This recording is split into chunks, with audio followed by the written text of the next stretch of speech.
In our first lecture, we will consider your audience.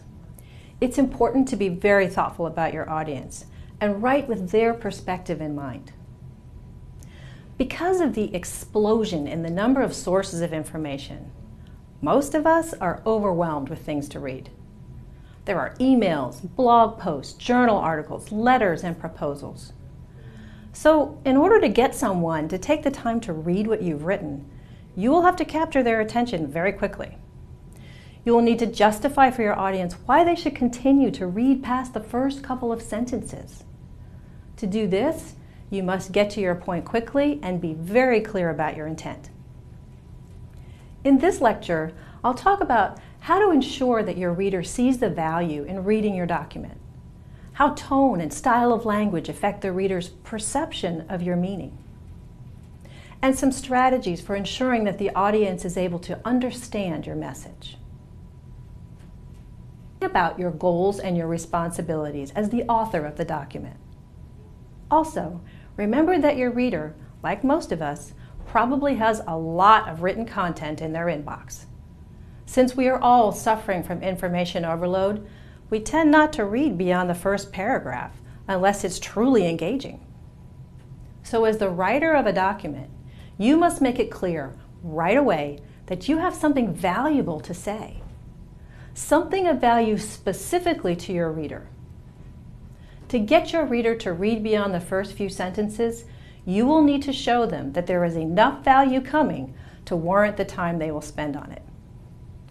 This is true regardless of the document, regardless of the audience or the topic, the issue or the proposal. The reader must see the value in reading more than a couple of sentences within those sentences. This is true for all business documents, whether they're emails, letters, reports, business cases, proposals, or any other type of document. So how do you do this? Number one, get right to the point. That's not to say that you should be rude, but that you should be polite, professional, and focused. If your document is a letter, you might want to open with some pleasantries, but don't dwell on them or become too casual or unprofessional. A single sentence or two is sufficient, then get to your point. Number two, make reading your material easy by being clear, efficient, and enjoyable. Be personable and friendly. Avoid overly formal language or unnecessarily wordy phrases. Remember, you're not trying to impress your high school English teacher with your ability to write vivid descriptions stuffed with adjectives. Thinking about your audience. Are you writing an email to a colleague within the company? A report for your manager? An executive summary or for a senior executive? Or a proposal for a customer or potential customer? How can you deliver the greatest value to this person or group of people, remembering that your reader needs to see the value in continuing to read this document right away? As I mentioned before, your reader is probably very busy, just as most of us are. Sometimes people decide to read or delete a message or a document based on the subject line of an email or the first two sentences of a report. Try to put yourself in your reader's position. Does this person have any obligation to read what you've written? Most of the time the answer is no, so you need to give them a reason. When you are writing for senior managers, make sure that you are very clear about what they need and want to know. Ask questions about what the senior manager or managers expect. And if you have access, review other similar documents that have been well received. Find out about the expectations of this senior manager regarding content and his or her perspective on the topic. As you write, be sure that you're addressing the primary concerns and questions that this manager has. When you're writing for a large, diverse audience, write for the general public. People who are well educated, but just not terribly knowledgeable about this particular topic. You do this by being respectful and clear, yet concise. Write as if your reader is a part of your team and you are updating him or her. Avoid tech speak or terminology that is specific to your industry or company. You need to be clear and not too technical, but avoid sounding condescending. Your reader is likely to feel shut out if you use too many industry-specific terms or language that requires a lot of explanation. Being clear and concise will make the message more persuasive and accessible to all the readers. Another way to be sure that you reach your intended audience is to write from the reader's point of view. Although you are the person making the arguments or trying to persuade or explain something, write as if you are the reader. Constantly think about how your reader or readers will perceive or interpret what you've written. Remember, you are already convinced or already possess this knowledge. That is not the case for the reader. As you review your document, for clarity, judge from the reader's point of view, not yours. The final consideration with respect to your audience is tone. You want to be likable and sound natural, as if you were conversing live. Write more or less as you would say it, but without casualism, such as like or you know.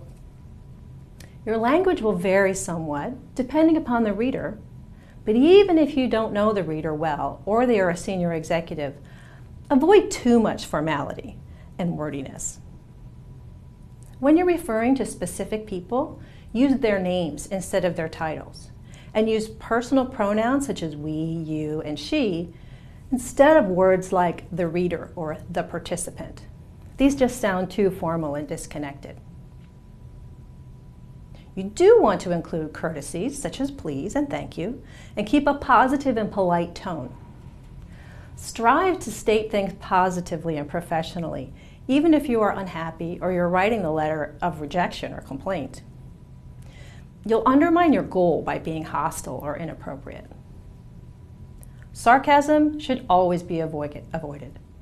Sarcasm tends to express contempt and a sense of superiority, which will not be welcomed by your reader. Related to this is the voice perspective. Use an active rather than a passive voice whenever you can. Active voice tends to be more positive. For example, discussions have been conducted by our technology team to seek a solution to your problem. Alternatively, you could say, our technology team is actively working on a solution to your problem. Which one sounds stronger? Which one sounds more action-oriented?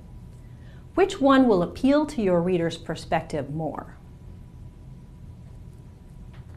Another example. An unusually large number of orders arriving this morning has made our customer service department extremely busy. Or, our customer service department is very busy right now with an unusually large number of orders for one day. Which one of those is more direct and to the point? Also, as you're writing, express a tone of goodwill. You accomplish this by exhibiting your concern for the viewpoint of others. Write as if every reader is your most important client and highlight what matters most to them as people and as employees, considering the company size, the market sector they serve, and their company culture. Also, assume the goodwill of others. Write as if you assumed their goodwill and cooperation, even if you haven't experienced goodwill from them or don't feel it. If you are angry, take care not to share your initial feelings of anger in your writing. Many people find that writing an angry letter can be helpful in order to work through frustrations, but they don't send it. You write the letter you're tempted to send in Word, not in your email client. Then you write a professional letter assuming goodwill of the recipient and send that one. Finally, be very judicious with humor. It can be difficult to know what is considered funny by different people in different environments. A word of advice is to use humorous quotes from famous people, people whose names would be recognized. There's much less risk in that. In summary, this lesson focused on your audience, their position, their background, and their expectations.